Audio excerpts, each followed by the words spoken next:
Yago Pondati rero mucambuzi amwe mu makuru nabanje kumva anatumye nyine mvuga ngo nkore n'iyi nkuru.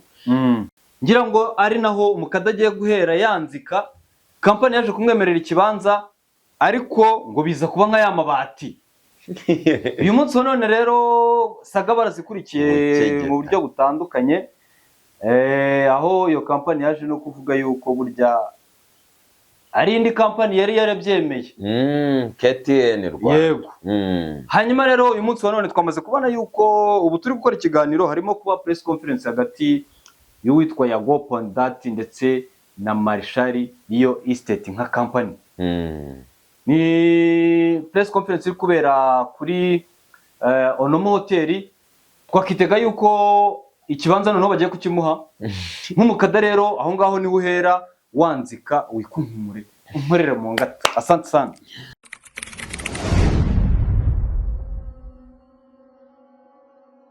Yego reka tubaye ikaze n'ubundi mwebwe mudukurikira mu biganiro bitandukanye, imyandiko tugenda tubagezaho kuri Oasis TV1 uko bukeye n'uko bwije. Bandi kumwe n'umukada imbere ya kamera, ndamubona arimo acukumbura ari mu bucukumbuzi. Umeze neza umukada? Ndashima Imana yonyine. Rugira yabo gira yabo n'amabi yakoze ejo bundi. Ariko meze neza. Yego. Wowe umeze ute? Nakazu yazi. Ariko ntari ibintu fresh. Imvura yari dutwaye nijoro. Tugiye gusohoka ariko mu bihe by'imvura. Ahubwo twamaze kwinjira mu kwa gatanu. Kwezi kwa gatanu ubundi ibikigwa bigeza. Oya iyi ni yanyu. Iyi ni yanyuma duteye ubwoba. Yari dutembanye n'ubundi ni wabivuze hose uvuga ahantu hirya no hino huzuye, nabonye ukuntu Burundi bwarengewe kandi igihugu kiri flat. Ntabwo byo za Dubai wabivuze ejo bundi. Yego tujye kwinjira. Turinjira se utarasuhuza abantu. Suhuza abantu. Muzinda zasuhuza nde none umuko byara. Karabaye. Dani Harris. Ko abanyarukagamo. Dani Harris ameze fresh? Dani niyo muntu mpita mbona bwa mbere reaction muri comment. Ugatereka ibintu umucambuzi ari kuvuga nibyo. Ibintu byo kuvuga source z'inkuru zawe byabaye ikibazo gikomeye. Hanyuma dusuze n'abadukurikira bari mu majyepfo y'u Rwanda, bari Nyanza, Mugandamure. Urahazi se kwa Mugandamure? Mugandamure mu majyepfo ndahazi. Mu majyepfo nigeze gukorera stage Butare, nigeze mu majyepfo hari ahantu nzi. Hari n'umubyeyi umwe wanjye gutyo uvuka mu majyepfo, urumva ntago nahayoberwa zamu. Iyo story y'Mugandamure surayizi? Oya yo ntayo nzi. Mugandamure nubangu habaga ukuntu nabyumvise, habaga umukanishi ngo w'umugande. Ako ngo w'umuhanga kabisa. Noneho abantu bose bakagenda babariza kwa Mugandamuri, yitwaga Muri. Noneho bahita bihindura ngo ni Mugandamure. Ni nk'ibi byo kwa Barwama babitirira ahantu. Yego. Cyangwa kuri aho wumva ngo Kabeza cyangwa se Isamudo. Isamudo ku Kacyiru. Yego. Ibintu nk'ibyo. Ntabwo ari Kacyiru, ni ku Kacyiru. Kacyiru. Ariko nyine aho hantu ngo Isamudo nabyo zaho byavuye se? Oya. Zabigarukaho gutaha nabyo. Hari umutama nawe ujya utangira kegeta shamanuke waba acuncubuka. Uramuzi? Iyo nyaboneka. Reka tumusuhuze. Nyaboneka udakora ishyaka. Uriya mwana w'inzobe. Wabaye Yego, reka twinjire. Ako kantu kumvise kumvuze ngo wabaye ishanyarazi. Oya ntabyo amashanyarazi. Ngo uriya mwana w'inzobe none uzi ibyo Shadibo yavuze. Yaza n'ukuri uri umugome. Shadibo yavuze ngo iki? Yakegesa abantu b'inzobe. Kwase bariya nta mashampanye yari yabanje gutama. Ngo bari utuntuza. Nyaboneka. Yego reka twigendere twinjire mu mwandiko w'umunsi, tujye kugaruka kwitwa Yago Pondati cyangwa se Nyarwaya Innocent. Tabagwe boy. Ngo ndi umuhungu. Tabagwe boy. Ngo ndi umuhungu. Ni umuhungu. Ibyo birazwi cyane. Uyu ni umunyamakuru wamenyekanye cyane, urugendo rwe ngira ngo rusa n'urwatangiriye aho yigaga ngo muri segonderi za Saint Aloys, buriya yize n'ahantu bita i Rutonde, hirya ngiyo hafi y'ahantu bita mu bitare bya Rutonde, mu burasira bwaryo se, ni muri Rwamagana naho aza gusoreza za Saint Aloys, ariho naho ngo ese yagiye yudi niho yakundiye radio. Yavukiye Uganda. Yavukiye Buganda. Papa wa Kegeta muri ayo masikuru za Ntare. Yego. Ntabwo usubye ubyumva ko se ngo yiganye n'umusaza. Nyawe ndeka. Yari kuntu se. Abantu bari barimo bamuzibura bavuga ati kuki yagiye akabivuga ibyo bintu wirata koko muzehe wisanisha. Numvise urumva Twitter ibiriho abantu benshi, kandi Twitter noneho ahantu ibizambirizayo ngo amakatfish ngo ugahisha izina ngo ukita iki ukaza ukavuga ibintu. Yego, za Tronkume rero yazizi iyo ngiyo za Rutonde, hanyuma zo gusoreza Saint Aloys n'ubundi Rwamagana abantu barahazi hano hafi. Nge nzi Saint Aloys nyiziho cyane ibintu byo bari brandingaga mu mikino, twumva ngo amafinali soit volley soit basket, ariko futu cyane abantu hagiye buriya Saint Aloys hanazamukira abakinnyi benshi bamenyekanye. Yego, hano muri shampiyona yo mu Rwanda. Yego, niho yiganye na ba Claire Mbazende n'uriya Mutamba. Hanyuma aza kuza yabonye job nziza kuri RBA, ari gukorana n'umuntu hariya. Nabonye barabibyimuriye ku manywa. Showbiz Today. Hari TV, Showbiz Today. Hari TV yabanje gucaho yawa munywanyi wa Showbiz nyine yishyushya nyabuneka. Ngo idigiri mini dig gusohoka muri gereza ni nonaha. Gutsinda urubanza gucegeta ituro ni none. Kandi nongera ndikigeta. Idigiri baravuge ngo tuvuze gutya ijandukure. Yego rero aza kwinjira mu mwuga w'itangazamakuru ahereye kuyo bita Goodrich yakoreraga hano mu Gatenga ku Isonga hano hafi, niho yatangiriye. Iza kuhava yerekeza mu mujyi wa Kigali. Tukira wajya unyemerera nkarikura, hari ibintu uvuga ngaho rekura. Nurumva ngewe kumukada ukuntu umeze, mba numva story iyo yabaye nk'ubu nka story utumye ntekereza nibuka nayibwiwe n'umuntu wafunganywe. Igihe ntibireke wa muntu dukomeze wapfura. Yego, yaje kuva kuri Goodrich za 2016 ndumva, yerekeza kuri Radio TV10. Yego, nabwo igihe kiragera aza kujya mu mujyo we Bakatextage. Nabo ntibakoranye Uhumuza. Buriya yatwikiye cyane na ba Miss Sango. Barakoranye. Ba Josiane wari umugore wa Bedi Biramahire yamukinisha. Yego, usobanura bose barakoranye. Aza rero kureba aravuga ati burya nkeneye akarima kanje. Araza arisabaganya birakunda, Yago TV show iraza irafata. Kugeza nubwo yaje kubona yuko ari bwo buryo bwiza, yaramaze kubaka connection, amaze kugira abantu bashobora kumusapotinga, nubwo navuga ko baje kumwihinduka nyuma. Aravuga ati ngomba gukora umuziki. Aratangira turanabikunda, indirimbo ya mbere iba successful. Hanyuma bigiza kugenda bisa naho byanze, batangira kumutera imijugujugu. Aza no kurunshinga ariko album. Yego, ikintu kidasanzwe yakoze mu gihe gito, gukora album y'indirimbo 10 mu gihe cy'umwaka umwe, zifite ama video ari bya buri muntu.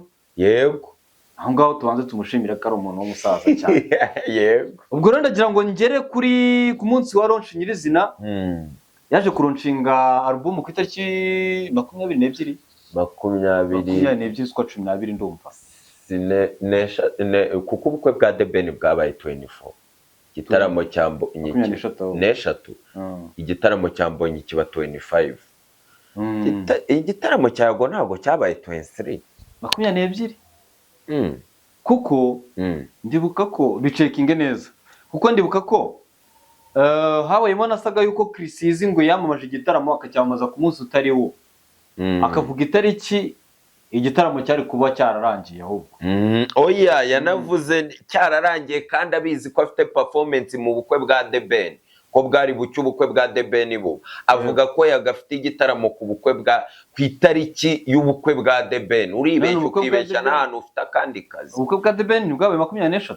Sinibuka neza ariko yago yaronshinze ari kuwa gatanu cekingira neza. hari kuwa gatanu nibyo. Ubukwe bwa The Ben ari kuwa gatandatu. Yego alubumu Suwejo yaronshinzwe tariki 22 z'ukwa 12 2023 bango nawo bavugana na gatatu ni 3 imyaka. Umuyobozi wacu watwigishaga ikinyarwanda 20 na kangahe ni 2 ari kuwa gatanu. Yego aribwo kuwa gatandatu habagamo ubukwe bwa The Ben. Nukuvuga ngo Mbonyi yakoze igitaramo ari kuwa mbere kuko nibwo kuri Christmas ari na konje. Kuri Christmas se wakora hari amadini atayizihiza nk'abayisilamu. Yego twanzike yago rero araronshinga, haza kuzamo saga zitandukanye zirimo n'ibibazo yagiranye na Chris Easy cyangwa se management ye muri rusange, kuko banze kuza guperforminga kandi mu by'ukuri bari babimwemereye. Hanyuma rero haje no kugaragaramo saga hagati ya Philipita ndetse n'abahanzi ndundi witwa Kriku n'uwo bita Double J babazimirizaho imiziki rwose bagacurangiramo indirimbo z'abandi bahanzi. Double J once again. Aho ngaho rero yago hari company yaje kumwemerera, ngira ngo ari naho umukada agiye guhera yanzika. Company yaje kumwemerera ikibanza ariko ngo biza kuba nka ya mabati.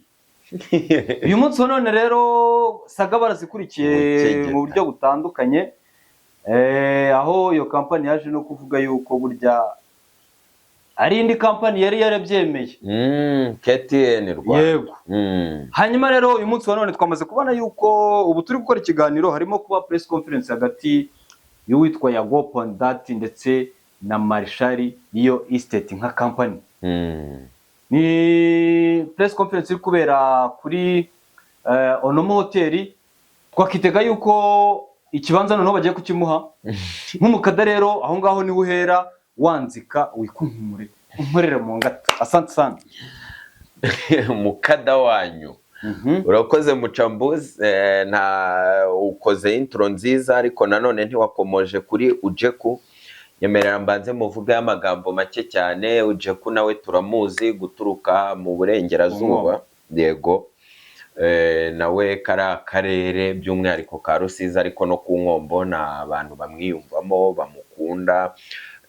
Bushize twabivuzeho yenda ntitubitinde ariko kuri rwa rwego rwose numvise amakuru kavuga ko ntayo nabonye. Ari no kuntu ubona utuvideo wumva ubuhamya bw'abantu nabyo se ntibibaho cyane, ariko ni umuntu wubashywe ukunzwe ku rwego na gitifu w'umurenge ahantu ari kunywera ahantu atambutse atafungura udushumi tw'inkweto ze.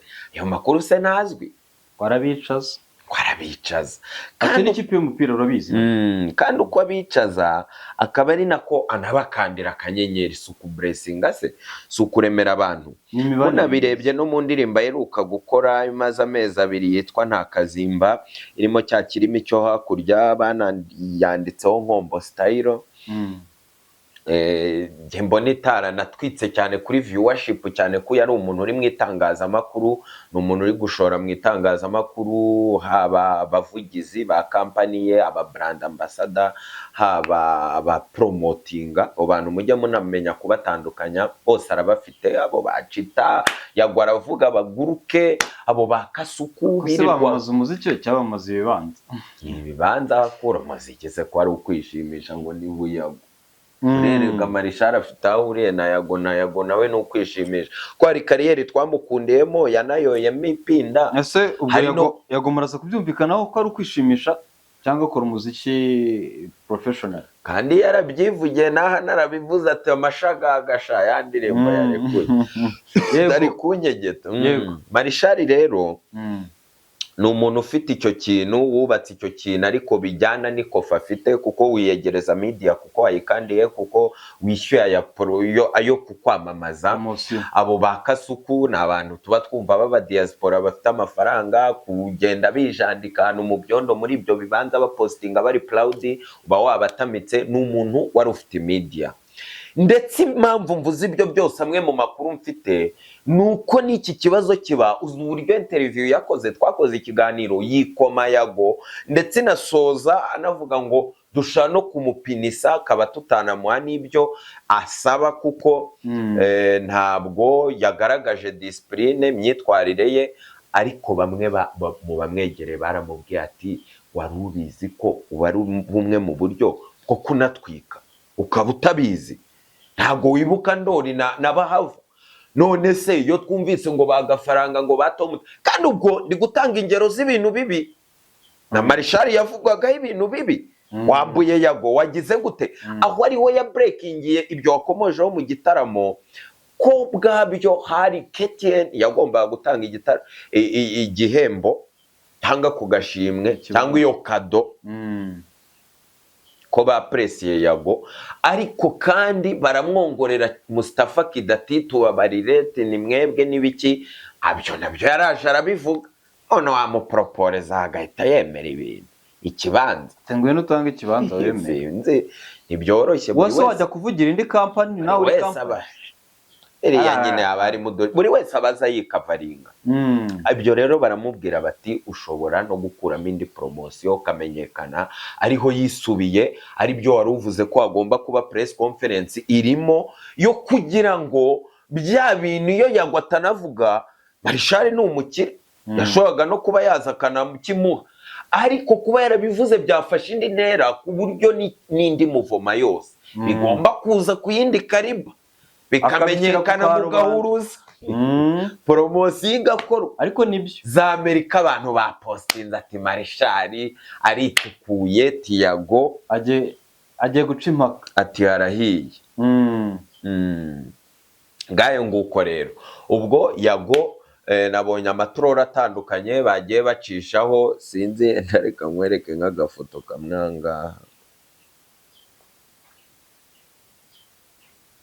nk'agafoto kamwe, sinzi we, nk'aka gafoto karebe.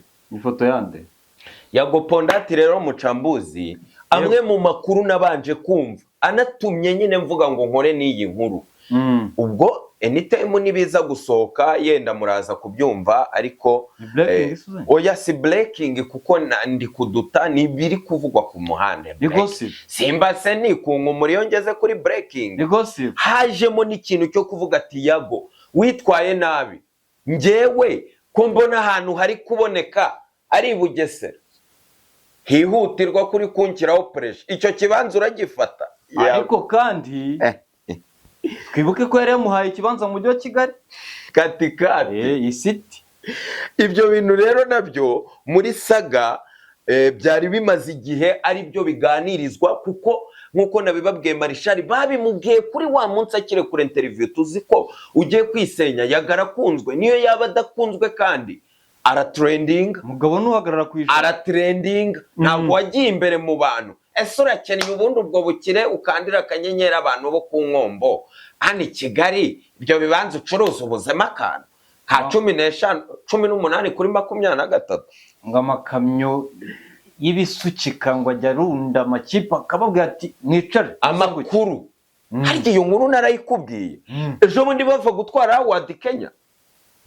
Abanyamakuru ngo haje ba Ari Yakuru, haza abo ba Muyoboke, haza abo ngo abanyamakuru ngo bo bafite gahunda, bakandiwe na Ujeku, ngo hasezekaye ngo bose ngo bariruka, bahita bajya kureba icyamamare.